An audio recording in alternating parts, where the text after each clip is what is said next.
তো ফ্রেন্ডস, যারা যারা ভিভো মোবাইলে কিভাবে তোমরা হাইড করবে যে কোনো ফটো বা ভিডিও বা যে কোনো অ্যাপকে তোমরা হাইড করতে চাও, মানে লুকাতে চাও, তো কিভাবে তোমরা করবে আমি তোমাদেরকে বলবো। তো চলো, সবার প্রথমে তোমরা কি করবে, তোমরা তোমার সেটিংয়ে যাবে। প্রত্যেকে টানবে, টানলেই দেখবে এখানে দেবে সেটিং বলে দেখাচ্ছে। সেটিংয়ে যাবে, সেটিংয়ে যাওয়ার পর দেখবে এখানে হালকা উপরের দিকে স্ক্রল করবে। স্ক্রল করলে দেখবে প্রাইভেসি বলে লেখা আছে, ওইটাতে ক্লিক করবে। ওইটাতে যখনই ক্লিক করবে, ক্লিক করার পরে দেখবে উপরের দিকে আবার স্ক্রল করবে। স্ক্রল করলেই দেখবে এখানে লেখা আছে হাইড অ্যাপ হাইড বলে লেখা আছে, অ্যাপ হাইডিং। এটাতে ক্লিক করবে। এটাতে ক্লিক করার পরে তোমার যে কোনো লক যদি থাকে মোবাইলের, যদি দেওয়া থাকে ওইটা দেবে, বা ফিঙ্গারপ্রিন্ট যদি দেওয়া থাকে দেবে।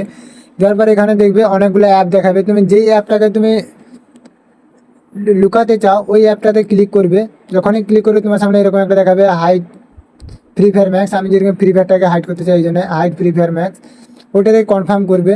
কনফার্ম যখনই করবে এটা দেখবে হাইড হয়ে যাবে। দেখবে এখানে দেখবে ডাইরেক্ট তুমি ব্যাক করে এখানে দেখবে তোমার হোমেতে গিয়ে দেখো, এখানে দেখাবে নেই এখানে, কারণ ওটা হাইড হয়ে গেছে।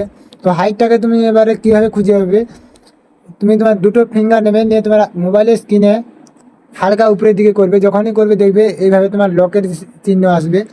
তুমি ফিঙ্গারপ্রিন্ট যদি দেখা যায় ফিঙ্গারপ্রিন্ট, আর না যদি লক যদি দেওয়া যায় তাহলে লক আসবে। আমার যদি ফিঙ্গারপ্রিন্ট আছে এই জন্য ফিঙ্গারপ্রিন্ট আসে। এবারে ফিঙ্গারপ্রিন্টটা দেবে। দেওয়ার পরে এখানে দেখবে যে তুমি যে অ্যাপটা যে হাইড করেছো ওটা দেখবে তোমার সামনে চলে এসেছে। তো বন্ধুরা, ভিডিওটি যদি ভালো লাগে তো একটা লাইক করে দাও। আমার চ্যানেলে নতুন যদি হও তাহলে আমার চ্যানেলটিকে সাবস্ক্রাইব করে দাও। তো চলো, টাটা, বাই বাই। আবার পরের ভিডিওতে তোমাদের সঙ্গে দেখা হবে।